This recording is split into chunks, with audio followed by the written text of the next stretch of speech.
दुनिया पर वहां संकट आने वाला है। प्रधानमंत्री नरेंद्र मोदी युद्ध स्तर पर तैयारी कर रहे हैं। आने वाले वक्त में मोदी को अलग अलग फ्रंट पर अलग अलग लड़ाई लड़नी है। एक तरफ ईरान और अमेरिका के बीच फिर से युद्ध शुरू होने के आसार बन रहे हैं। दूसरी तरफ राहुल गांधी, ममता बनर्जी और अखिलेश यादव जैसे नेता और आक्रामक होने वाले हैं। लेकिन मोदी के पास एक ऐसा वोट बैंक है जो लगातार बढ़ता जा रहा है। मोदी ने पूरी दुनिया की हेडलाइन बदल दी है। अमेरिका के, ब्रिटेन के अखबार पहले मोदी के बारे में कुछ भी लिख देते थे, लेकिन अब वो बहुत समझ बूझ कर लिख रहे हैं। विदेशी अखबार भी ये कहने लगे हैं कि मोदी को हराना नामुमकिन है। पूरी दुनिया में कोई एक लीडर आज सबसे पॉपुलर है तो वो है नरेंद्र मोदी।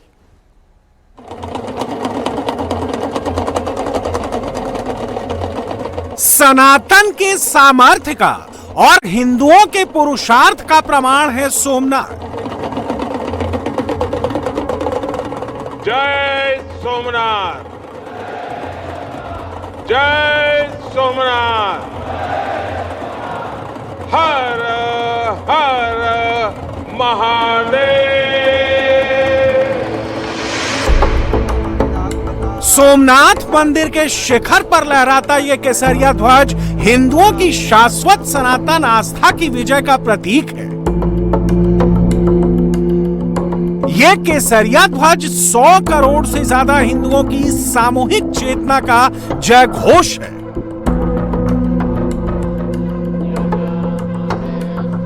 सोमनाथ ने इतिहास को झुकते देखा है। सनातन को मिटाने की तमन्ना रखने वाले खुद मिट गए। सोमनाथ को तोड़ा गया, बार बार खंडहर बना दिया गया, लेकिन शाश्वत सनातन सोमनाथ को कोई मिटा नहीं पाया।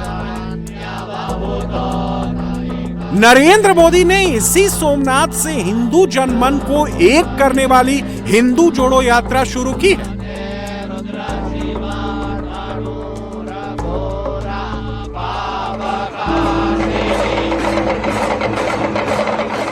चार महीने में दूसरी बार नरेंद्र मोदी ने सोमनाथ से हिंदू पुनर्जागरण का प्रोजेक्ट रीलॉन्च किया है।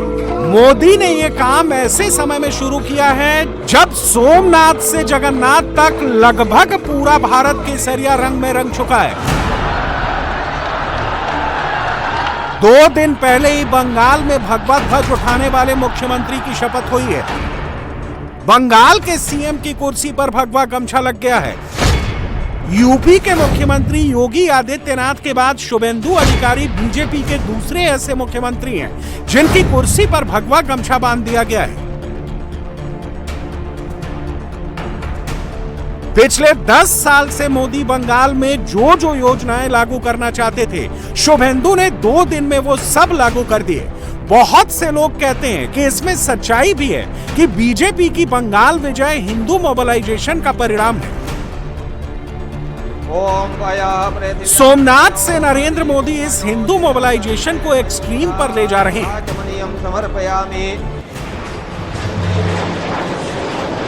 मोदी उस एक्सट्रीम पर पहुंचना चाहते हैं जहां कांग्रेस या दूसरी कोई भी सनातन विरोधी पार्टी चुनाव तो लड़े लेकिन जीतने का ख्वाब भी ना देख पाए। नरेंद्र मोदी का अगला प्रोजेक्ट है 2029 से पहले नरेंद्र मोदी कांग्रेस को इतना कमजोर कर देना चाहते हैं कि वो दूर दूर तक कहीं नजर भी ना आए। कांग्रेस पिछले 3 चुनाव से ट्रिपल डिजिट में आने के लिए छटपटा रही है। 14 में 44, 19 में 52 और 24 में 99 सीट। 29 के चुनाव में नरेंद्र मोदी कांग्रेस को सिंगल डिजिट मिलाकर पटक देना चाहते हैं। इसी प्रोजेक्ट के लिए मोदी ने सोमनाथ को चुना है। हिंदुस्तान में हिंदुओं के कई भव्य मंदिर हैं, कई ऐतिहासिक मंदिर हैं। कई मंदिरों के पास सोमनाथ से ज्यादा धन दौलत, ज्यादा पैसा है, लेकिन सोमनाथ जैसी गाथा दूसरे किसी मंदिर की नहीं है। सोमनाथ जैसा संघर्ष किसी दूसरे मंदिर ने नहीं देखा है। और काल के कपाल पर विध्वंस को मिटाकर नव निर्माण करने की जो शक्ति सोमनाथ में है, वो भी किसी दूसरे मंदिर की नहीं है। इतिहास के लंबे कालखंड में इस मंदिर ने कितने ही आक्रमण झेले। महमूद गजनवी, अलाउद्दीन खिलजी जैसे अनेक आक्रांता आए। लुटेरों ने सोमनाथ मंदिर का वैभव मिटाने का प्रयास किया। वो सोमनाथ को एक भौतिक ढांचा मानकर उससे टकराते रहे। बार बार इस मंदिर को, इस ढांचे को तोड़ा गया और ये बार बार बनता रहा, हर बार उठ खड़ा होता रहा, क्योंकि तोड़ने वालों को मालूम नहीं था हमारे राष्ट्र का वैचारिक सामर्थ्य क्या है। हम भौतिक शरीर को नश्वर मानने वाले लोग हैं, लेकिन हम जानते हैं उसके भीतर बैठी आत्मा अविनाशी है। सोमनाथ राष्ट्रवादी हिंदुत्व का पहला पावर हाउस है। गुजरात की पहली प्रयोगशाला, जहां हिंदुत्व का पहला सफल प्रयोग लौह पुरुष सरदार वल्लभ भाई पटेल ने किया था। सोमनाथ देश का पहला ज्योतिर्लिंग है और इसी वजह से हिंदुओं की आस्था का सबसे बड़ा केंद्र भी है। और आपको बता दें कि इसके वैविध्य और इसकी जो भव्यता है उसकी वजह से इस पर कई बार विधर्मी जो आतताई हैं उनकी तरफ से हमले भी हुए, और जितनी बार हमले हुए उतनी बार ये आस्था और ज़्यादा सुदृढ़ होती गई, लोगों की सामूहिक शक्ति और बढ़ती गई। इस वजह से ये हमेशा से हिंदू समाज को प्रभावित करता रहा है। सोमनाथ का ये मंदिर वो मंदिर है जिस पर महमूद गजनवी ने 17 बार आक्रमण किया। महमूद गजनवी के बाद अलाउद्दीन खिलजी, महमूद बेगड़ा और औरंगजेब जैसे क्रूर इस्लामी लुटेरों और बादशाहों ने सोमनाथ मंदिर को 7 बार तोड़ा, 7 बार इसे लूटा। हिंदू राजाओं ने 7 बार इस मंदिर को फिर से बनाया और जब जब सोमनाथ का पुनर्निर्माण हुआ, ये पहले से भी ज्यादा वैभवशाली बना। गुजरात के सौराष्ट्र में सागर किनारे देव पाटन की चमकीली रेत के ऊपर सोमनाथ का प्रसिद्ध महादेव मंदिर खड़ा है। 75 साल पहले इस मंदिर को सरदार वल्लभ भाई पटेल ने बनवाया था। इस मंदिर को बनाने का तरीका खुद महात्मा गांधी ने सुझाया था। गांधी जी के सुझाव पर ही हिंदुओं ने 1-1 रुपए का चंदा देकर यह मंदिर बनवाया और 11 मई 1951 को देश के पहले राष्ट्रपति डॉक्टर राजेंद्र प्रसाद ने यहाँ प्राण प्रतिष्ठा की। अंग्रेजों के समय 1895 में सोमनाथ के प्रसिद्ध मंदिर का खंडहर ऐसा था। 1899 में सोमनाथ का खंडहर ऐसा हो गया। 1947 में आजादी मिलते मिलते सोमनाथ का खंडहर ऐसा हो गया। 1947 में आजादी की पहली दिवाली के अगले ही दिन 13 नवंबर 1947 को सरदार पटेल ने 2 काम किए थे। पहले जूनागढ़ को भारत में मिलाया और फिर उसी दिन पटेल ने सोमनाथ मंदिर के पुनर्निर्माण का संकल्प लिया। 4 साल के अंदर अंदर पटेल ने सोमनाथ का भव्य मंदिर खड़ा कर दिया। देश के पहले राष्ट्रपति डॉक्टर राजेंद्र प्रसाद जब यहाँ प्राण प्रतिष्ठा के लिए आने लगे तो तत्कालीन प्रधानमंत्री पंडित जवाहरलाल नेहरू ने उनको रोकने का प्रयास किया था।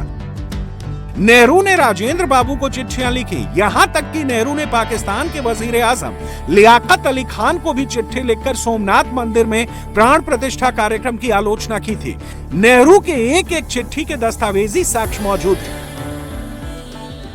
हमारे यहाँ राष्ट्रीय स्वाभिमान से जुड़े विषयों पर भी राजनीति होती रही। सोमनाथ खुद इसका सबसे बड़ा उदाहरण है। आजादी के बाद पहले दायित्वों में से एक था कि सोमनाथ मंदिर का पुनरुद्धार करते। इसलिए सरदार वल्लभ भाई पटेल और डॉक्टर राजेंद्र प्रसाद जी, उन्होंने इसके लिए इतने प्रयास किए।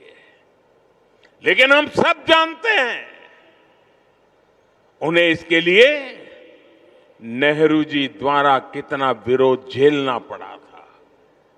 मैं आज इसके विस्तार में नहीं जाऊंगा, लेकिन ये सरदार साहब की इच्छा शक्ति थी कि इतने विरोध के बावजूद सरदार साहब डिगे नहीं।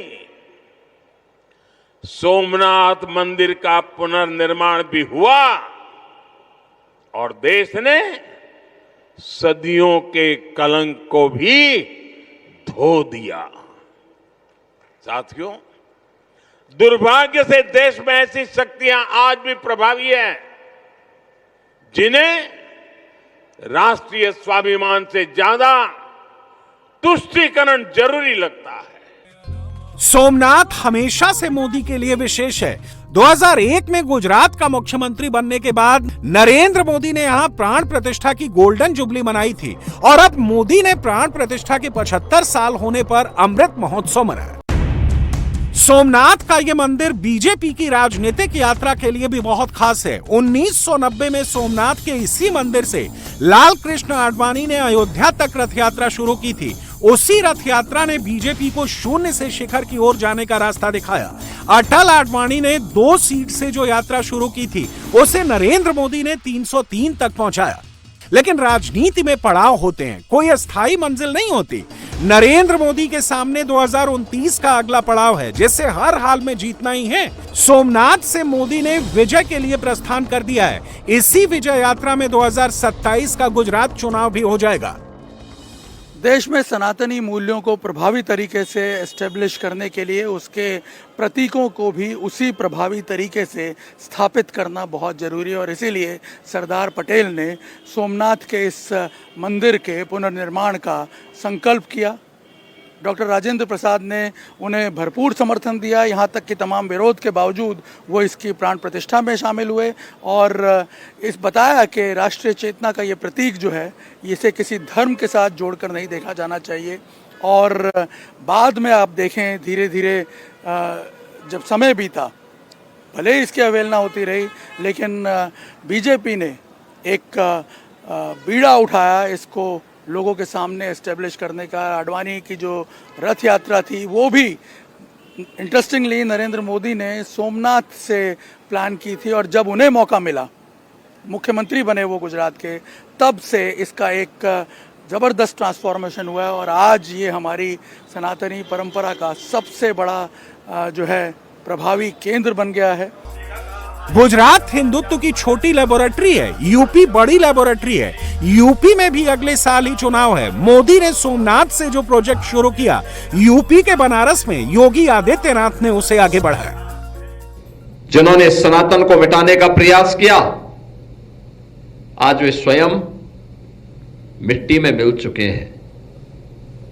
आज उन आक्रांताओं का नाम कोई लेने वाला नहीं, लेकिन काशी विश्वनाथ धाम हो या सोमनाथ महादेव का मंदिर, ये दोनों भारत के गौरव के प्रतीक बनकर के भारत के स्वाभिमान की गाथा को आगे बढ़ाने का काम कर रहे हैं। गजनी, गजनवी, खिलजी, बेगड़ा, औरंगजेब, ये सब योगी की पॉलिटिक्स के परमानेंट कैरेक्टर्स हैं। इनका नाम लेकर योगी आदित्यनाथ समाजवादी पार्टी के अखिलेश यादव पर अटैक करते हैं। 27 से पहले सोमनाथ ने योगी को एक और मौका दे दिया है। 22 में योगी ने जय विश्वनाथ करके 80-20 किया था। 27 के लिए योगी जय सोमनाथ कर रहे हैं। तीर अलग हैं, लक्ष्य एक है, 27 में जीतना है, 29 का रास्ता बनाना है। दुर्भाग्य से आज भी बहुत सारी ऐसी शक्तियां हैं जो भारत के आत्म गौरव के प्रतीक, भारत के स्वाभिमान के प्रतीक, इन आध्यात्मिक और सांस्कृतिक स्थलों को इस स्वाभिमान के साथ आगे बढ़ते हुए देखना नहीं चाहते। हम लोग इस बात को जानते हैं कि कौन लोग थे जो सोमनाथ महादेव के मंदिर की पुनर्प्रतिष्ठा कार्यक्रम में बाधक थे, और लगता नहीं कि वही लोग थे जिन लोगों ने अयोध्या में कालांतर में राम मंदिर के निर्माण में और इस समस्या का समाधान न हो, इसमें भी उन्होंने बारंबार उस प्रकार की बाधाएं खड़ी करने का प्रयास किया। योगी ने दौरे शुरू कर दिए हैं। चुनाव से पहले योगी उत्तर प्रदेश के एक एक जिले का दौरा करते हैं। यूपी चुनाव में अभी 9 महीने का वक्त है। योगी ने घूमना शुरू कर दिया है। चुनाव से पहले योगी एक दौरा फिर करेंगे। मंत्रिमंडल विस्तार के बाद योगी ने सबसे पहले काशी का दौरा किया। बाबा विश्वनाथ का जलाभिषेक किया। पूर्वांचल के काशी से योगी पश्चिमी यूपी के बागपत पहुंचे। बागपत यानी पश्चिमी यूपी के जाटलैंड का सेंटर। जाटलैंड के जयंत चौधरी 22 में योगी के खिलाफ और अखिलेश के साथ थे। 27 में वो योगी के साथ और अखिलेश के खिलाफ है। जाटलैंड के भूपेंद्र चौधरी को योगी ने कल ही अपने मंत्रिमंडल में शामिल किया है। बागपत पहुंचकर योगी आदित्यनाथ ने बागपत का रिश्ता सीधे सनातन से जोड़ दिया। बागपत हमारी पौराणिक स्थली है। महाभारत कालीन इसका इतिहास है। भगवान कृष्ण ने जो 5 गांव कौरवों से मांगे थे पांडवों के लिए, उनमें से बागपत एक था। आज ये बागपत जनपद बना है। मोदी और योगी हिंदू भारत की ऐसी इमेज तैयार कर रहे हैं जिसमें कोई दूसरी विचारधारा पैठ ही नहीं बना सकती। ममता बनर्जी की कार्डर बेस्ड पार्टी सनातन की जिस आंधी में उड़ गई, उस आंधी को एसी में बैठकर ट्विटर पर ख्याली पुलाव पकाने वाले राहुल गांधी और अखिलेश यादव जैसे नेता कर ही नहीं सकते। मोदी इस आंधी को और मजबूत कर रहे हैं। जरा सोच कर देखिए, सोमनाथ अपने आप में हिंदू वोट का रिमोट है। मोदी ने 11 मई के बहाने इस रिमोट में राष्ट्रवाद का कनेक्शन जोड़ दिया। 75 साल पहले 11 मई को सोमनाथ मंदिर में प्राण प्रतिष्ठा समारोह हुआ था। 28 साल पहले 11 मई को अटल बिहारी वाजपेयी सरकार ने पोखरण में एटॉमिक टेस्ट कराया था। भारत, उसकी ये हैसियत, ये कौन होता है भारत जो परमाणु परीक्षण करे और दुनिया की आंखें लाल हो गई। दुनिया भर की शक्तियां भारत को दबोचने के लिए मैदान में उतरी। अनेक प्रकार के बंधन लग गए। कोई भी हिल जाता। जब दुनिया भर की बड़ी बड़ी शक्तियां इतना बड़ा आक्रमण कर दें तो आगे के रास्ते दिखते नहीं है। लेकिन हम कोई और मिट्टी के बने हुए हैं। 11 मई को वैज्ञानिकों ने अपना काम कर लिया था, लेकिन 13 मई को फिर 2 और परमाणु परीक्षण हुए। पूरी दुनिया का दबाव भारत पर था,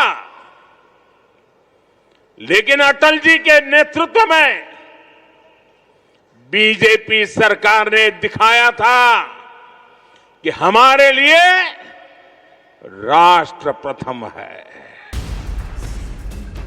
हिंदुत्व और सनातन नरेंद्र मोदी का रामबाण है तो राष्ट्रवाद मोदी का ब्रह्मास्त्र है। मोदी एक साथ रामबाण भी चला रहे हैं और ब्रह्मास्त्र भी छोड़ रहे हैं। विरोधियों के पास इनमें से एक का भी जवाब नहीं है। हर हर महादेव।